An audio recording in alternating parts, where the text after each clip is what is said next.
Let's see if I can.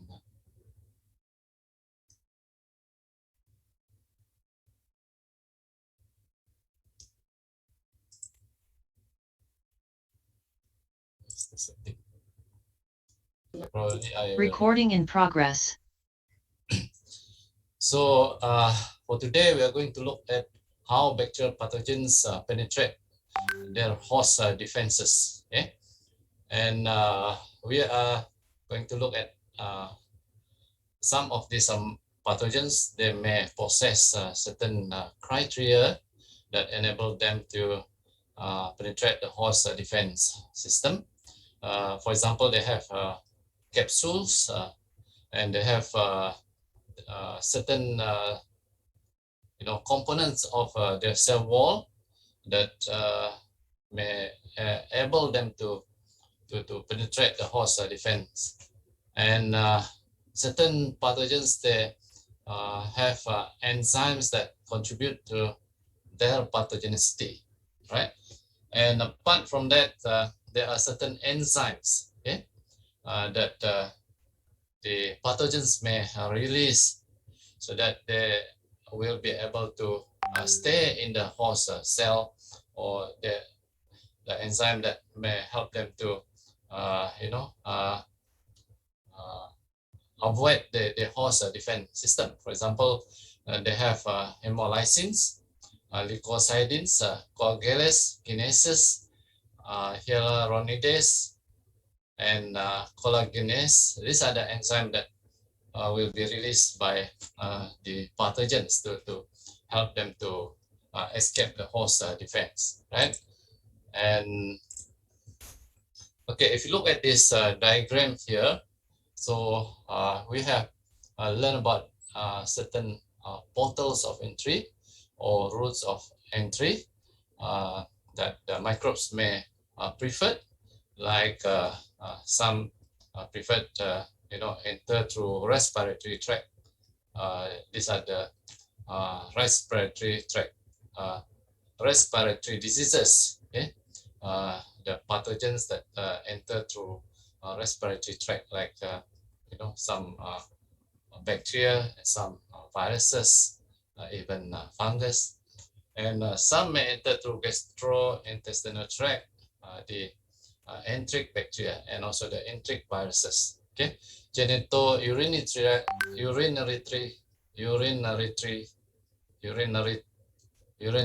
tract. Sorry, so it's very difficult to pronounce.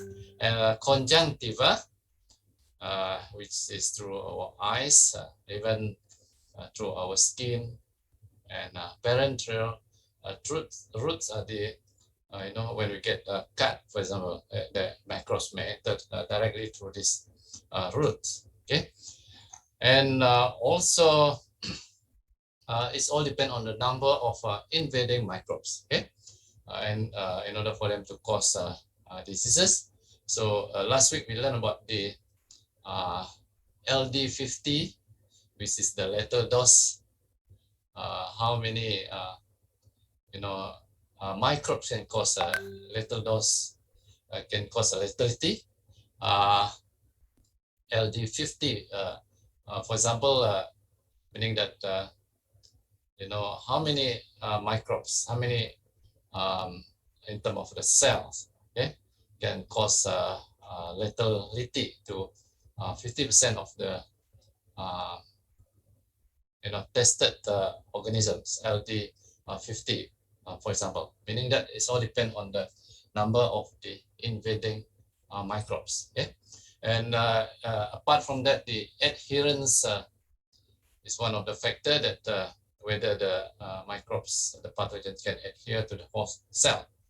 All right, and once they can enter the cells or invade the cell, penetrate the cells, so they must have certain factors that in order for them to survive in the cells. So in order for them to protect them against the host defense system.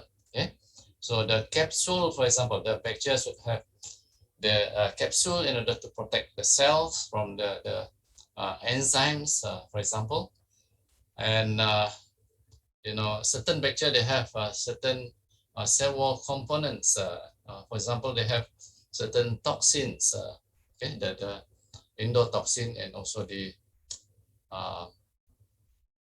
with the exotoxin that is part of their cell wall component, the LPS lipopolysaccharides. So these are the cell wall components of the pathogens. Okay? So the pathogens may have some enzymes, okay? And then antigenic variation, okay? So that the host will not recognize them, okay? Because there is a variation in them of antigenic properties. And in vaccines, there are certain factors that help them to invade host and intracellular growth. So certain microbe, they can grow within the cell. Okay? They can grow within the cell without affected by the host let's say enzyme. Okay?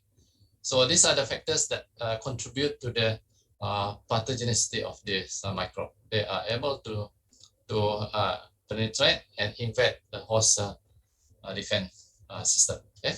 And later on, they can cause damage to the host cell. So they have this siderophore properties. Later on, we look into this. And they can cause direct damage within the vicinity of the invasion. Or they may produce a certain toxin, which is either part of the cell wall components, or even the toxin can be produced inside the cell and released into its surrounding environment. And they may have a lysogenic conversion. This is because of certain bacteriophages that infect one cell. When it moves to another cell, it will transfer this toxin gene, for example, to another cell. When it moves to another new host, new bacterial cell, it will transfer this gene into that host. So the gene toxin gene, for example, can be transferred by bacteriophage, which is a virus that infects bacteria.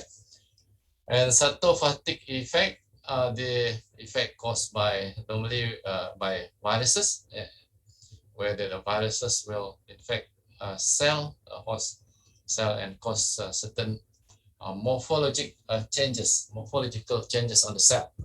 So in virology, cytophatic effect is very useful because it will tell you whether the cell is infected by the virus. So in the laboratory, you can look at presence of virus by looking at the effect on the host, which is the cell, a eukaryotic cell. Okay? And the portal of exit of the virus or bacteria or other pathogens, so depend on the group of the pathogen. Okay? Some enter through the respiratory tract. They may exit through respiratory tract system. So, for example, COVID-19 is inhaled and cause infection in our respiratory tract, especially our lung. Okay, that is the portal of entry, and portal of exit is the same portal with the portal of entry, which they may come out through our mouth, our respiratory tract. So the same portal entry. But in certain cases, like enteric viruses, they enter through our mouth, through contaminated food or water, to our gastrointestinal tract, and they may exit together with feces. Okay? So different entry, different exit, okay? For certain viruses and also bacteria, like bacteria that cause diarrhea. Okay? we get them in through contaminated food or water, but they come out through feces, which is a different route of entry, different route of exit. Okay, so it's all depend on the pathogens. Okay? So certain bacteria, they possess the capsule in the form of glycocalyx. This will resist host defenses by impairing phagocytosis. Okay? If you still remember that we learned about this phagocytosis process, where the bacteria is engulfed by the host cell. Okay, so the bacteria will escape this phagocytosis process because of the glycocalyx material that they, you know, which cover the cell. Okay, so the bacteria may escape, but in certain cases, they may not be able to escape our antibody, okay? Which will be able to destroy the bacteria. So bacteria that possess this capsule include Streptococcus pneumoniae. It's a bacteria that causes lung infection, and also Haemophilus influenza. It's also respiratory disease. Bacillus anthracis is also bacteria that form spores, okay? And it has been used as a biological weapon, okay? By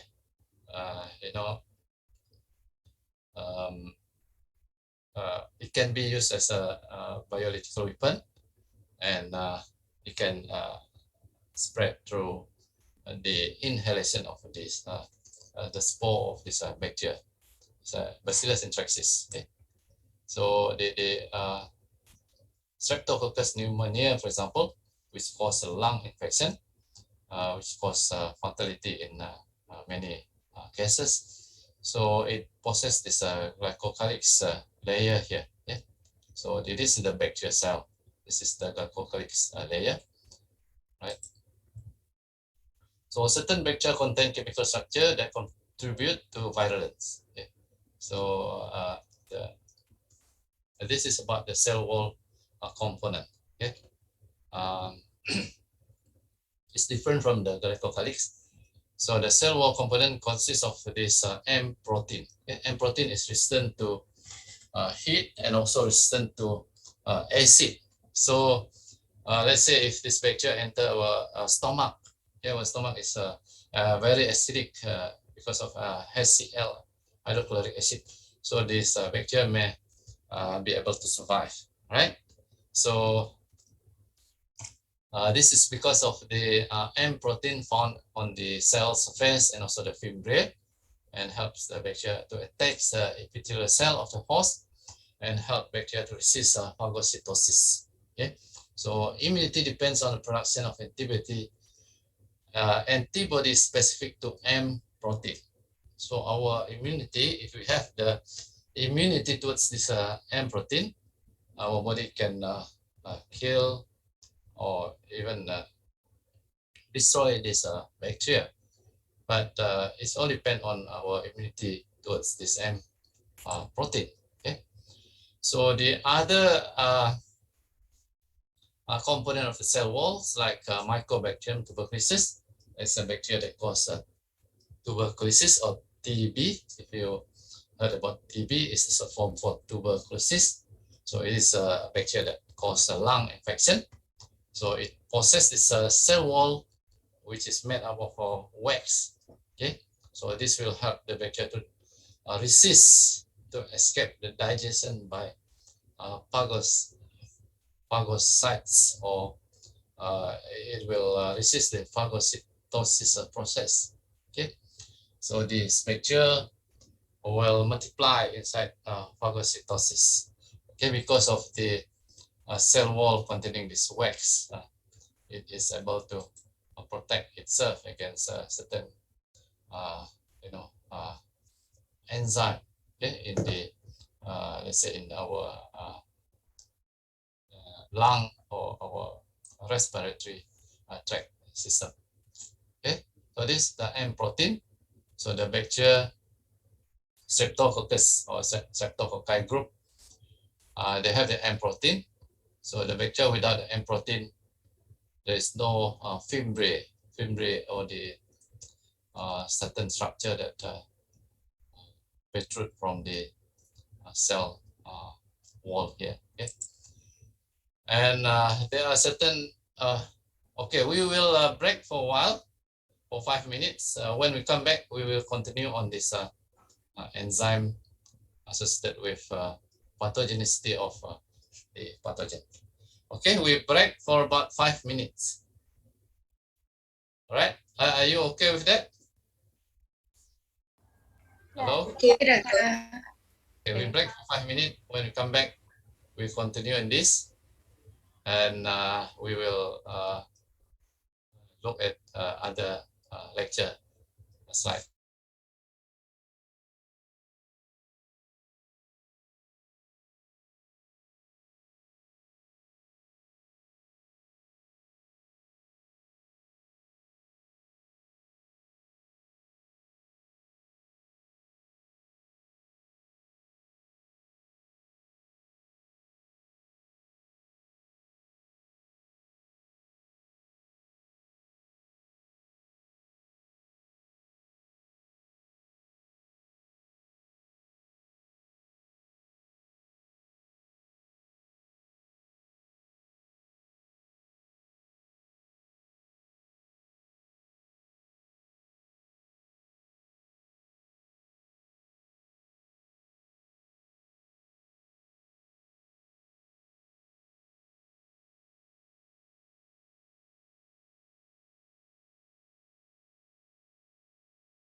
Hello, welcome back.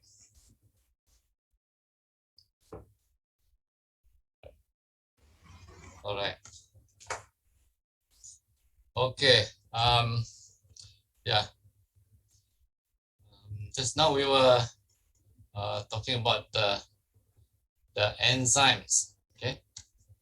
Enzymes that can break cells open, dissolve blood clot. Okay. So you will see that certain enzyme produced by the pathogens, they may, dissolve blood clot, and certain pathogens may cause blood clot. Okay, so in medical, we need this kind of microbe that can dissolve blood clot. For example, in heart attack, where blood clot in uh, our blood capillary or blood artery. So we need this bacteria. Okay, so in uh, certain aspect they are useful, but in certain aspect they are you know not good. Okay, but we try to look at where we can utilize this microbes for our health benefits. Okay, so for example, this leukocidins can destroy white blood cell, and bacteria involved like staphylococci. For example, Staphylococcus no, um, aureus is one of the Staphylococcus group. They can even degrade lysosome within leukocytes. Enzyme from lysosome can damage other cellular structure. So these are the effect of the pathogens on our cell. Okay, they can produce this enzyme, and certain pathogens they can hemolyze or lyse, okay, our red blood cells. Okay, and the different hemolysin to lyse different type of red blood cells. Even human, there may be different enzyme that can hemolyze human red blood cell, and even the animals, there are certain hemolysin that can um, lyse or destroy or break red blood cells. Okay. In diagnostic, if you were to detect the presence of this, bacteria, okay, Staphylococcus aureus, for example, um, that can hemolyze our red blood cell. So we can use a blood agar, meaning that the agar mixed with a red blood cell. Okay, so if you inoculate the sample that you want to test, okay, for the presence of this bacteria, so you streak them on the blood agar, then incubate, let's say, for about 24 hours. So the next day you come and see. If you see certain zones are clear, meaning that the red blood has been lysed, has been broken down. So you map this bacteria from those sites, because they are the bacteria that lyse the blood, because they have this enzyme, hemolysin enzyme. If you were to study Staphylococcus aureus, for example, so you need red blood agar. Okay? From there, you can pick the bacteria and do whatever study that you want to do for this bacteria. Or even in diagnostic, you may streak the sample suspected of Staphylococcus infection. So you streak it on this blood agar. You can see if the blood is lysed, you can see a very clear zone. So you pick them from that zone. So you will get this staphylococci or group, or Staphylococcus aureus, for example. Okay, so Clostridium perfringens is a bacteria that causes gas gangrene. So gas gangrene is a disease with the symptom of tissues being infected, and the bacteria will produce bad smell of gas, okay, affecting the gangrene tissue. Okay? And streptococci, they have this hemolysin in. There are two different forms of hemolysin produced by streptococci bacteria, streptolysin O and also streptolysin S. Okay? So can lyse white blood cell and also red blood cell. Okay, so this is because of the hemolysin enzyme produced by the bacteria. And certain bacteria, certain pathogens produce this coagulases enzymes. Coagulases. These are the enzymes that can clot or can cause blood clot. So this is quite dangerous group of bacteria that can cause our blood to clot.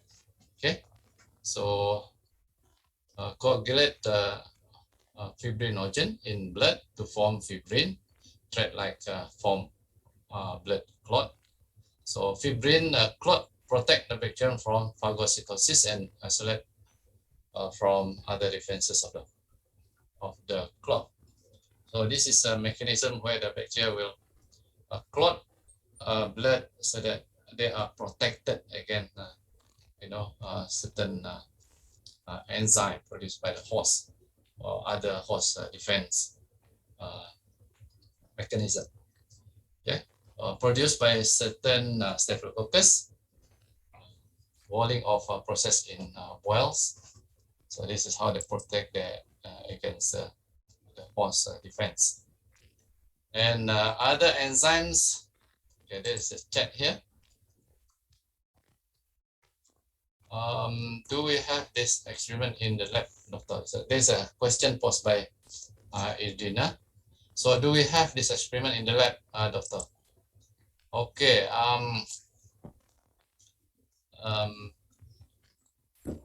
We are not doing this experiment in the lab, but in other labs. I mean, not in our lab. So you can test this bacterial kinesis by looking at the clot. So this blood clot can be measured by measuring the optical density or OD of the solution. Okay, so you can easily detect the presence of this bacteria that possess the kinesis capability by looking at how they clot the blood. Okay, so streptokinase they have been used successfully to dissolve. This is another enzyme. Okay, bacterial enzyme that break down fibrin. Just now I talked about this bacteria that produce enzyme that clot blood, that they can clot, that cause blood clotting. Okay, so but this group of bacteria, they produce enzyme that break down the fibrin or dissolve the blood clot. Okay, so these are the enzyme that is useful in medical, because they can be used to treat a patient with heart attack. Okay, because they can dissolve blood clot in artery or in blood capillary.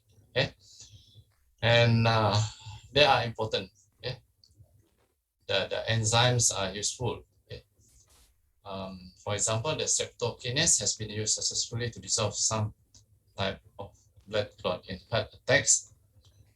This streptokinase are the enzyme produced by Streptococcus streptococci group, and staphylokinase is also similar to streptokinase. These are the enzyme produced by staphylococci. So the streptokinase is produced by streptococci, but the function of the enzyme are similar to dissolve blood clot. So the bacteria produce this enzyme as a mechanism. It's also a mechanism to protect them against host defense system. And hyaluronidase is another enzyme produced by certain bacteria, such as Streptococci and Clostridia. They hydrolyzes hyaluronic acid in connective tissues. This is the digesting action cause tissue blackening of infected wound and help microbes spread from its initial site to other sites for infection. Okay? So this is a mechanism so that the bacteria can move from the infected site to another site of infection. Okay, so this is normally caused by Clostridia that cause gangrene. This the disease is what we call gangrene. Okay, later on we can look at what is gangrene. And collagenase is another group of bacteria that produce enzyme that facilitate spread of gangrene. And this enzyme break down protein collagens. Okay, because collagen protein is protein that connect tissues of muscle, okay, and other body organs. So in order for the bacteria to spread from one side to the other side, so they have to go through this connective tissue. So the enzyme will help them to break this protein collagen so that they can move from one side to the other side. But the problem is they will cause this gangrene, okay? The disease known as gangrene. And other bacterial substances that are possessed by the bacteria. This one I need you to read more on this later on, because we don't have much time to spend more about this. The factors that contribute to their pathogenicity, like necrotizing factors, hypothermic factors, lecithinase, enzyme which destroy the plasma membrane, and protease, which is an enzyme that degrade the protein, and siderophores are the mechanism where the bacteria will compete with the cell for certain ions like Fe, ferrum, so that the bacteria will compete in terms of the utilization of ions in the host cell, okay, in the host body fluids. Okay, so the bacteria will have this mechanism, what we call siderophores. Okay, so these are the other substances that contribute to the pathogenicity of the pathogens or the bacteria that cause disease. Okay, so please read on this in the literature so that you know more about this other bacterial substance that facilitate the bacteria in terms of the pathogenicity. Okay, so because we don't have much time, we quickly move to the other slide. So later on, I will open for question and answer towards the end of the lecture. Okay, so we look at another topics on this.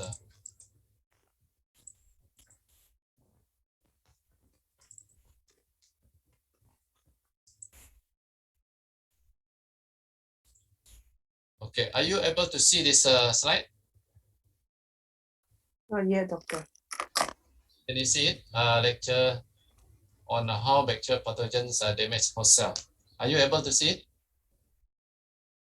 Okay, meaning that is okay. I will have to open it first before I put it.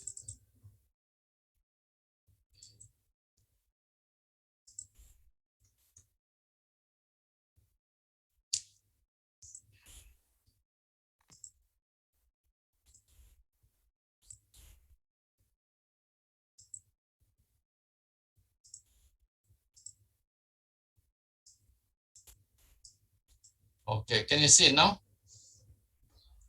Yes, doctor. Yes. Okay, we continue on how bacterial pathogens damage host cell. So just now they are able to penetrate the host cell and they are able to invade the host cell. So now we are looking at how they are able to damage or cause certain problem to the host cell.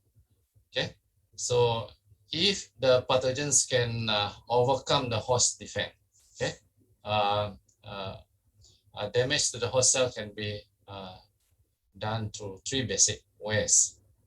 One is to direct damage in the immediate vicinity of the invasion, meaning that where the bacterial virus enter, they can cause damage at that particular site. Okay, for example, if you get a wound or cut, so after some time your wound will be swollen or become turn into a pus um, where the bacteria infect that site. So you can see the immediate damage on that particular sites, right? But in certain pathogens, they may enter the sites, that particular sites, but not causing any damage to the site. But they will send certain uh, toxins to other part of the body and cause damage to the other sites. Okay, it's far from the entry sites. And certain pathogen may cause hypersensitivity reaction as well. Okay, some kind of allergic because of the presence of the bacteria or the pathogens. Okay, so pathogens will metabolize and multiply to kill the host. Just now I mentioned about how this certain bacteria pathogens that enter the host and they um, even multiply inside the host, they kill the host, the bacteria that can produce hemolysin, for example.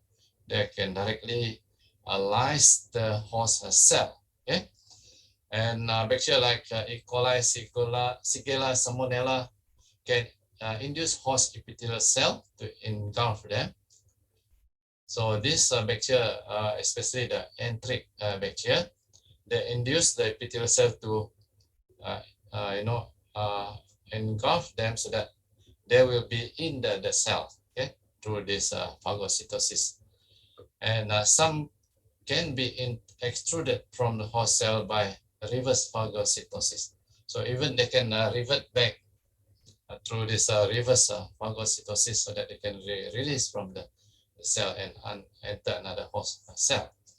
So some bacteria excrete the enzyme and by its motility damage the host cell. So there are many different mechanisms how the bacteria or pathogen can cause damage to cell. And some may produce toxin. Okay, toxins are poisonous substances that produced by certain pathogens. Capacity of microbe to produce toxin is what we call, uh, toxigenicity. And toxin produce fever, cardiovascular disturbance, diarrhea, and SOX. They cause fever and also they disturb the cardiac or the heart. Okay? And and also they cause diarrhea and also SOC.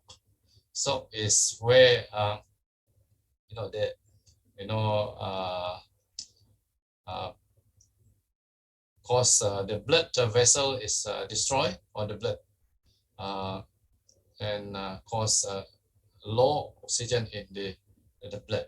Okay, because the blood circulation is disrupted by the, uh, the toxin. Okay? So the toxin act by inhibiting protein synthesis. Once the toxin is in the cell, okay, the toxin produced by the bacteria is already in the cell, so the cell will disrupt or inhibit the protein synthesis. Okay? And certain toxin disrupt the nervous system by causing spasm. Okay? Spasm is the abnormal function of the muscle. The muscle normally in the form of relax, but when there is toxin, this will disrupt the relaxation of the muscles and causes spasm or muscle cramp. Okay? And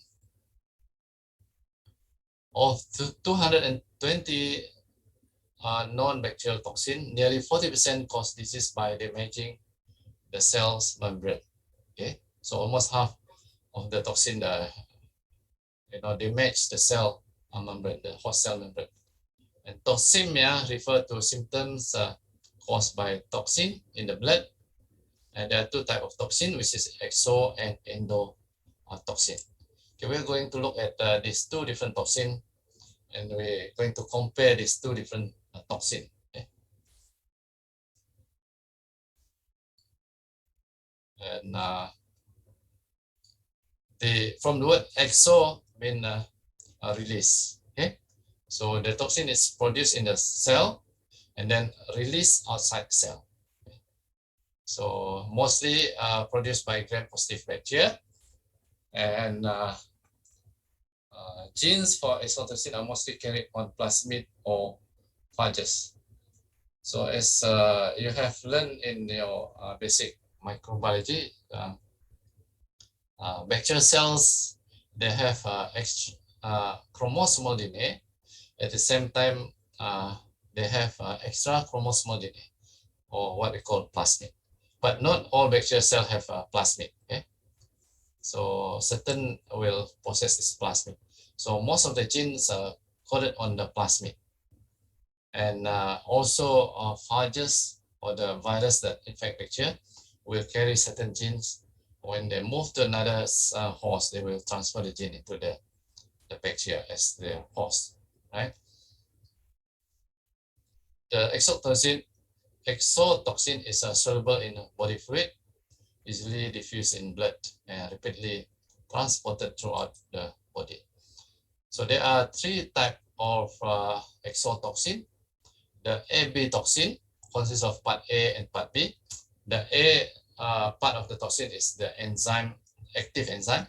The B part is the binding component. So the toxin, which is the A and the B combined, so the A will help in the, as the enzyme. Okay, sorry, I need to pick up the phone for a while. Halo, ya selamat pagi. Ya ya.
interruption.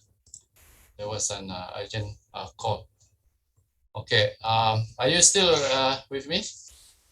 Hello? Yes, Doctor. Yes, Doctor. All right, thank you. So, yeah, there are at least 3 different type of exotoxin.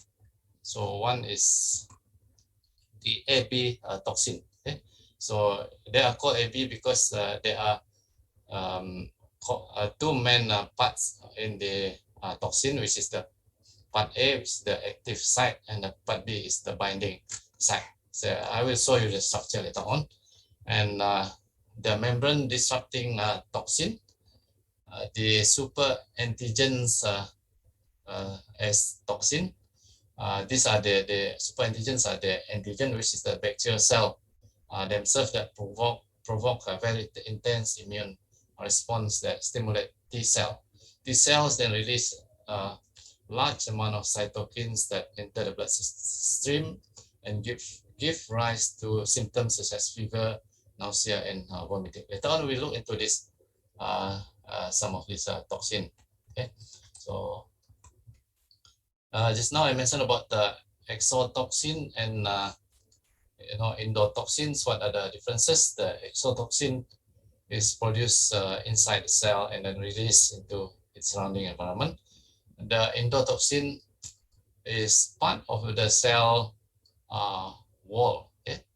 Cell wall, which is the LPS, we call it lipopolysaccharide.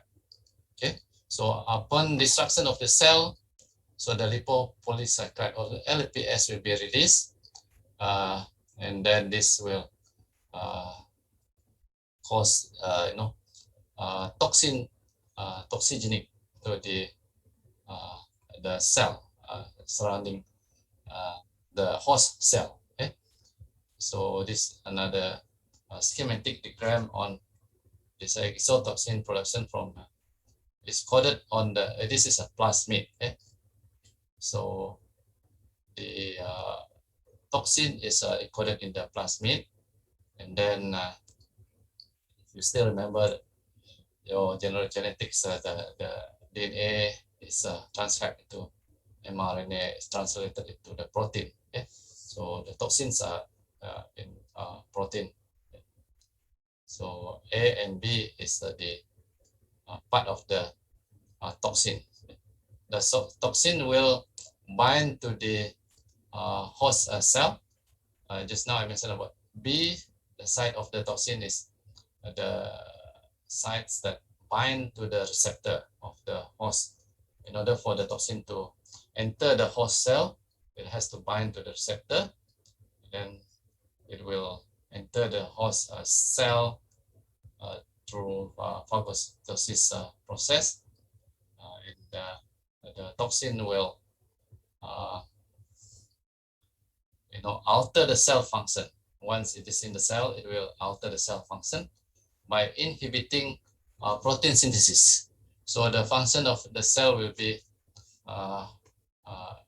this will be interrupted by the toxin. Okay, so the cell will not be able to synthesize protein. So the exotoxin work by destroying particular part of host cell or by inhibiting certain metabolic function. Just now I mentioned about the protein synthesis, one function of the cell. It can inhibit the protein synthesis. And 3 types of exotoxin based on mode of action. Cytotoxin, cyto means cell, the toxin will kill the cell. Neurotoxin is the nerve, will interfere with normal impulse transmission. Enterotoxin comes from the word enteric, is the toxin associated with our gastrointestinal tract. Okay, so one of the most lethal substances, which is a toxin produced by Clostridium tetani, or what we call botulinum toxin. 1 milligram of botulinum toxin can kill 1 million guinea pigs. So you imagine only 1 milligram, a very small amount of the botulinum toxin can kill many guinea pigs. So it is very highly toxigenic. Okay? And example like a wound infected by Clostridium tetani only need a small prick but produce enough toxin to kill. It may be killed. So when you step on rusty nail, so you have to quickly go and get a jab from the clinic because you may get this Clostridium tetani is a bacteria that commonly present in soil or even rusty materials.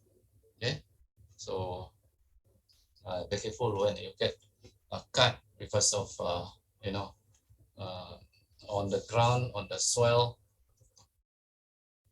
and body produces antitoxin to provide immunity to exotoxin. So there are toxoids which are used as vaccine to protect us against this very highly toxigenic, exotoxin. Okay, we were vaccinated against this infection, which is infection.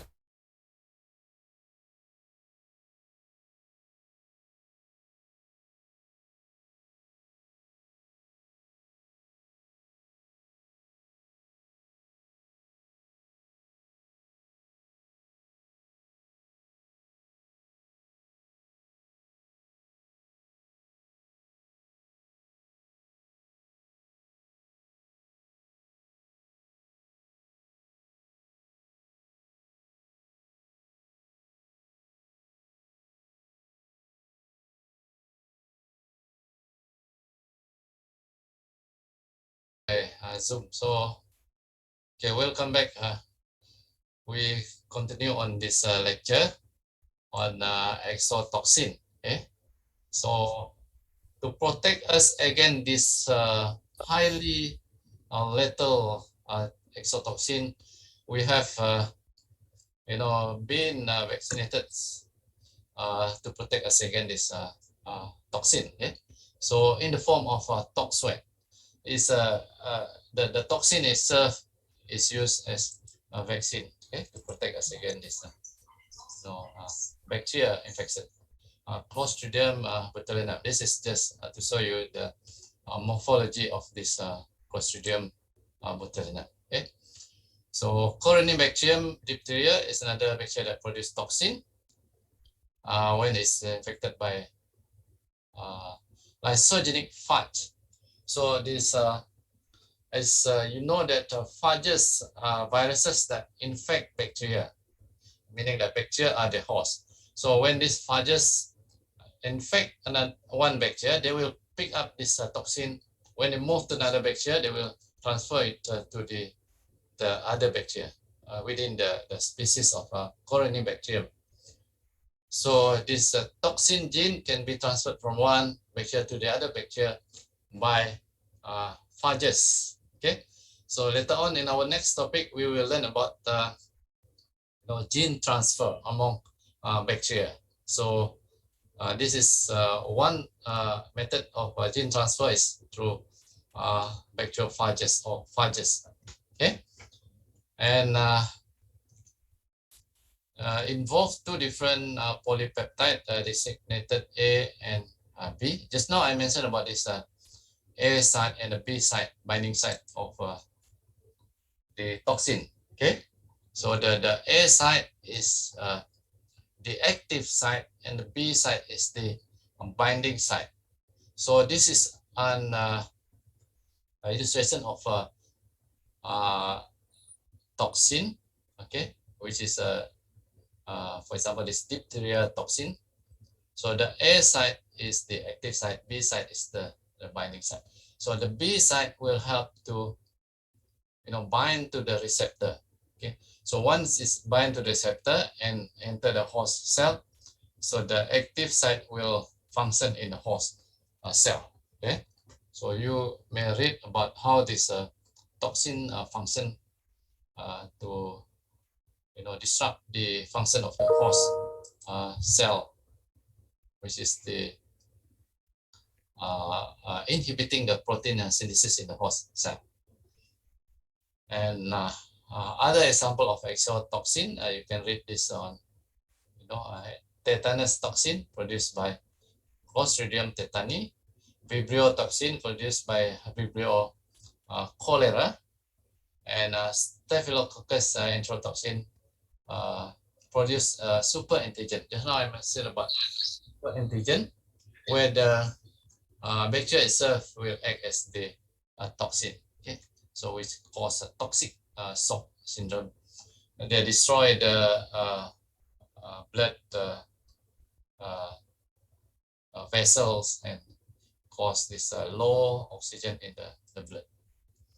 So just to show you the diseases caused by certain of these bacterial diseases, agents or the pathogens. So muscular spasm is because of the muscles not in relaxed form. Okay? Our muscle in relaxed form, we have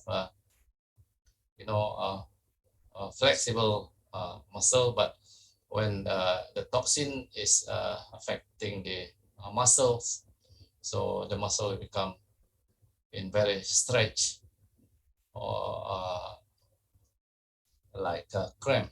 Okay, it's caused by this toxin. So locked jaw, the jaw will be locked. You cannot move your jaw, you can move your mouth, so it will lock the jaw. And strawberry tongue, scarlet fever. So these are some of the diseases caused by toxin produced by different bacteria. Okay, so I have mentioned about this botulism caused by Clostridium botulinum, neurotoxin preventing transmission of nerve impulses, cause flaccid paralysis, and tetanus caused by Clostridium tetani is a neurotoxin block nerve impulse to muscle, and this causes the spasm. So, the muscle relaxation pathway. So the muscle will not be in the form of relaxed because of the toxin produced by this bacteria. Okay, so gas gangrene caused by Clostridium perfringens and cholera caused by Vibrio cholera. So Vibrio cholera has caused outbreak in Sarawak in few years back, and caused many children died because of this Vibrio cholera outbreak. And scarlet fever, just now I mentioned about scarlet fever, and enterotoxigenic E. coli. So E. coli, if they are in the group of enterotoxigenic, they are capable of causing diarrhea, okay, as well as Shigella. Okay, so these are the diseases and bacterium that are responsible for the diseases, and mechanism how this toxin produce disrupt the function of certain pathway in our system. Okay? So endotoxin is another toxin produced by gram negative, which is the toxin is in the form of LPS, lipopolysaccharide LPS. So present is gram negative. When the bacteria die, the cell wall undergoes lysis, liberating endotoxin. Okay. So mechanism of endotoxin. So the bacteria will be ingested by host cell through phagocytosis process. So the bacteria will be degraded, and just now I mentioned about this lipopolysaccharide, which is part of the cell wall. Okay, the cell wall will be degraded and released. So that will produce the macrophages that engulf the cell. They will produce the interleukin 1. Interleukin 1 will carry to the hypothalamus, which is our brain, in the brain by blood. So this induces hypothalamus to release prostaglandins. Prostaglandin is the chemical responsible for to controlling our body temperature. Okay, so prostaglandin will reset the body temperature to high temperature, which cause in fever. Okay, so because of the LPS, the LPS will induce this interleukin, which enter the blood system and enter the brain and induce hypothalamus to release prostaglandin. Prostaglandin will set the temperature to normal, from normal to higher temperature. So our normal body temperature is about 37 degrees Celsius. When prostaglandin adjusts the body temperature to let's say 38 degrees Celsius, so that is where we get fever. Okay, so the fever can be reduced through aspirin or paracetamol. If you take paracetamol, your fever will be the temperature will be reduced. This is because of the prostaglandin is inhibited okay, by the aspirin or by paracetamol. So the aspirin, the prostaglandin will not be functioning.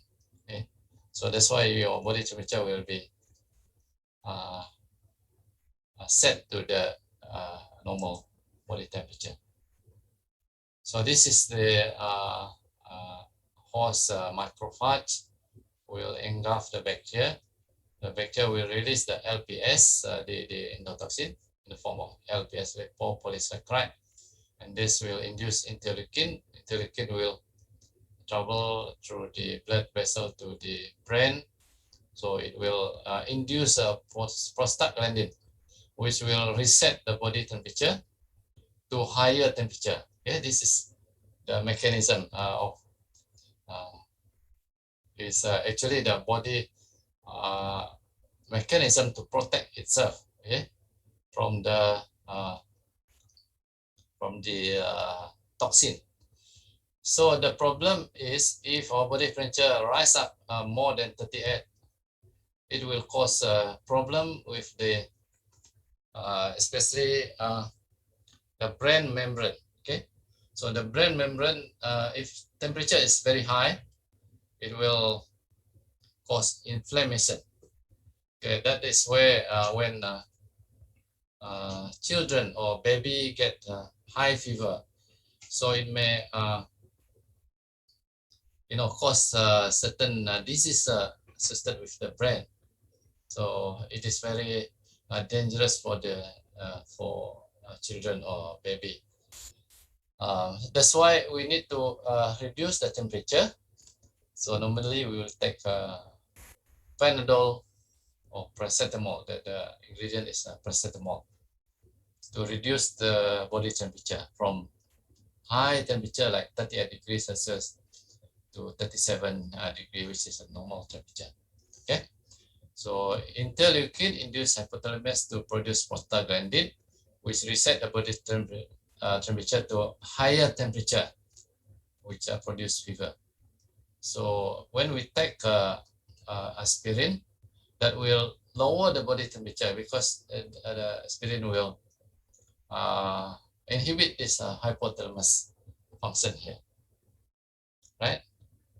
So endotoxin may also cause a shock syndrome. Shock syndrome is a disease where the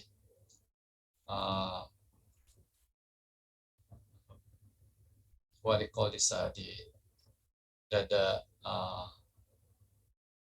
toxin will induce this what we call this secret tumor necrosis factor, sorry, and also quercetin. Yeah? So this phagocytes secretion will lead to this damage of blood capillaries, will lead to low blood pressure. Low blood pressure with shock or low oxygen in the blood. Okay, so low blood pressure means the blood circulation will be disrupted. So low oxygen in the blood and also low blood pressure. Okay. So this is because of the endotoxin which cause shock. Salmonella is one of the bacteria that produce endotoxin. Proteus, Neisseria meningitidis. So these are the gram-negative bacteria that produce endotoxin. Okay, so Salmonella is normally we get an infection through contaminated drink and food. Proteus species get through urinary tract infection, whether through recreational activities or may get it through sexual intercourse. Neisseria meningitidis is normally associated with sexual activities. Okay. So this is compare between exotoxin and endotoxin. Okay, this table compares exotoxin and endotoxin.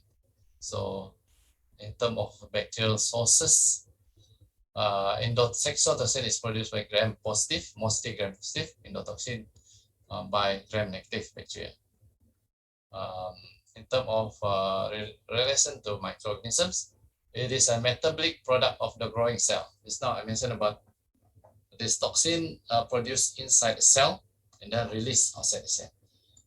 In comparison with endotoxin, the endotoxin is part of the cell wall in the form of LPS or lipopolysaccharide and released upon destruction of the cell. So when the cell is destructed, it will be released. Okay. In terms of heat stability, so this exotoxin is heat resistant, whereas this endotoxin is not resistant to heat. Okay. Sorry, the endotoxin is heat resistant. You see, so it is stable in high temperature.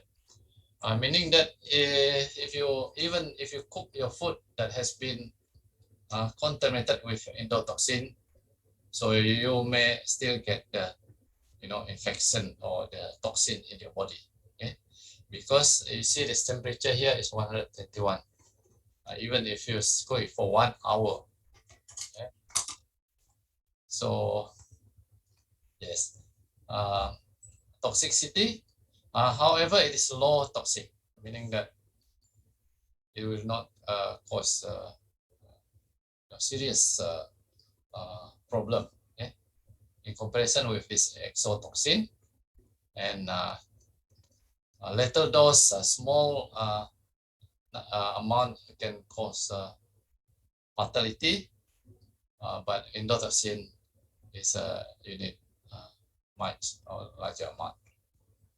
And in terms of chemistry, protein or short polypeptide, the exotoxin is the endotoxin is the lipid of the outer membrane. Okay? It's in the form of lipid.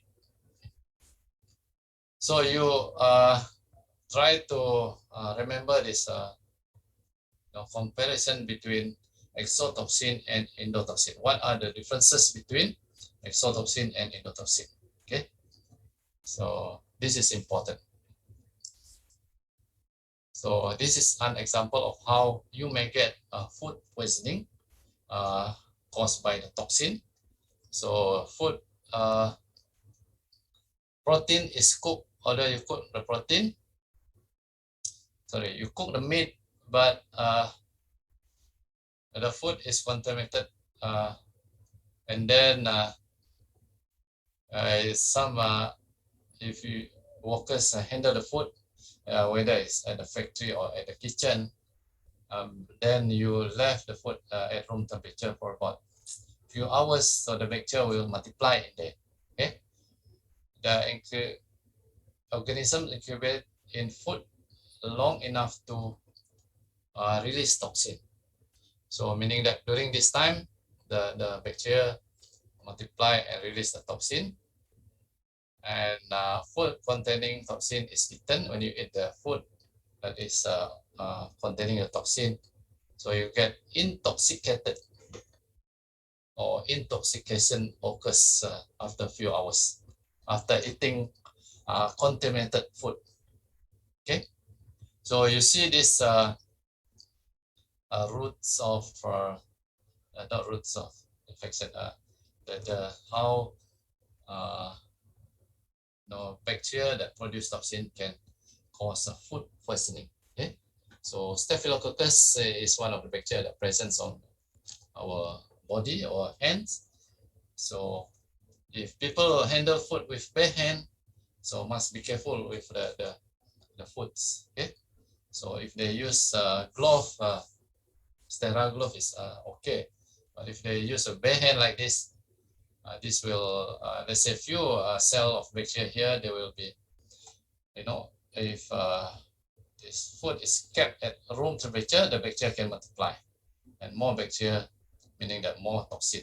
Okay, so the bacteria can cause toxin. So Staphylococcus food poisoning, this one I have mentioned just now. So you get this intoxication caused by Staphylococcus aureus, and they are resistant to heat, and they cause abdominal cramps and diarrhea. So Salmonella is another type of bacteria that can cause food poisoning. Okay, they can produce toxin in the blood, our blood. So this is how the bacteria enter the cell, and then but Salmonella multiplies in muscle cell, mucosal cell, and then occasionally the bacteria cross the epithelial cell membrane and then enter the bloodstream and enter the lymphatic system, the lymph system, and then enter the bloodstream and cause what they call the blood cause a septic shock. Okay, so the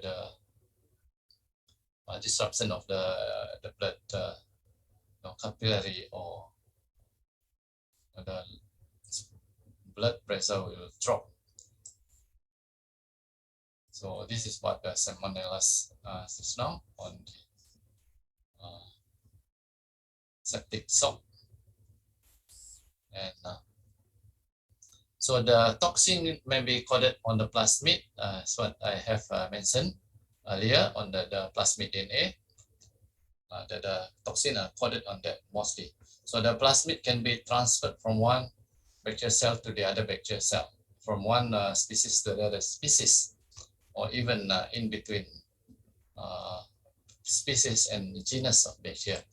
They can transfer this toxin gene, which is coded on the plasmid. Okay? And also viruses, like bacteriophage, can transfer the toxin gene from one bacterial cell to another bacterial cell. So how do we detect the presence of endotoxin? So we have this test here. Limulus amoebocytes lysate LAC can detect even a very small amount of endotoxin. Okay, so the Limulus contain white blood cell called amoebocytes, which have large amount of lysate that cause clotting. So the endotoxin is, when the endotoxin is present, amoebocyte release clotting protein. The resulting gel clot is measured by spectrophoton. So this was the question asked by your colleague. It's now one of your colleague. how do you detect this toxin? So we have this limulus ammobocytes lysate, LALSA. Yeah. So by looking at the clotting of the white blood cell. Yeah. So the clotting can be measured by spectrophotometer. Okay. So I think we have come to the end of the lecture. I need to open this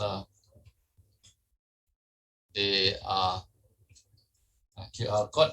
But while taking your or scanning your QR attendant, you can ask a question. You can turn on your microphone and ask question, or you can even write in the chat if you are not comfortable with asking in the using your microphone. So while I try to open this QR, you can start asking a question.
Right, you can scan your attendance. At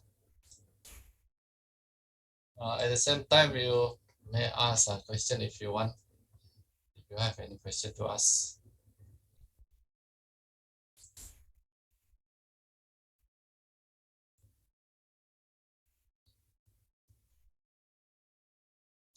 Okay, there is a question here.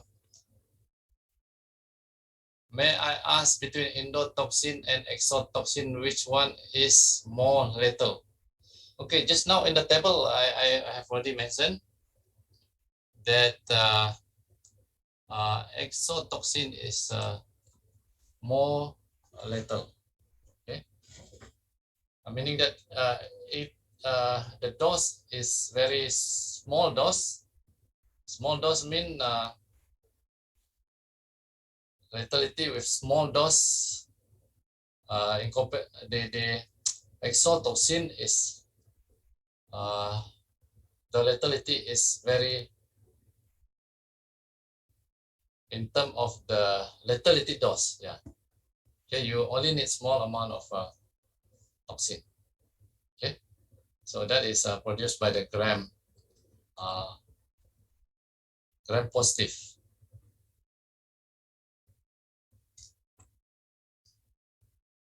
Okay, you can refer to the table just now. Okay, in terms of the lethality. Okay.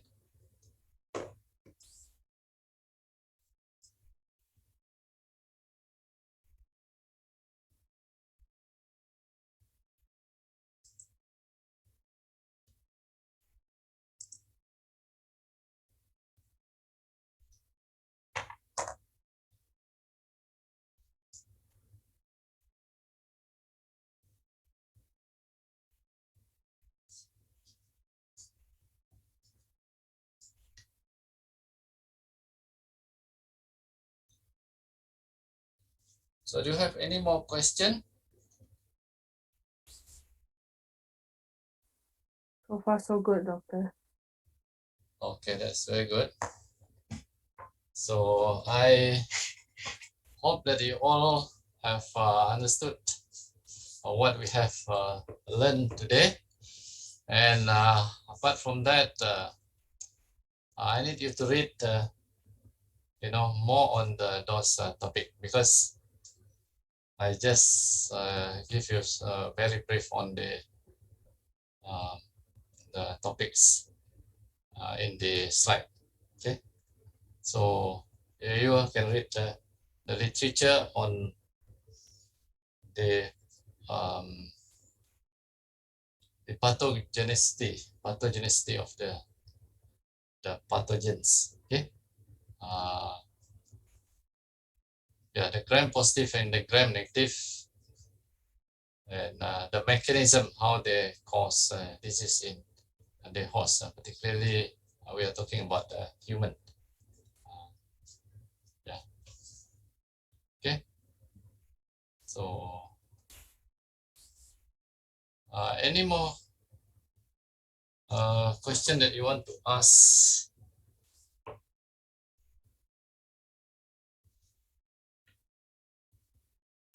No, Doctor. No. Okay. If you don't have any more question, then I will close this session.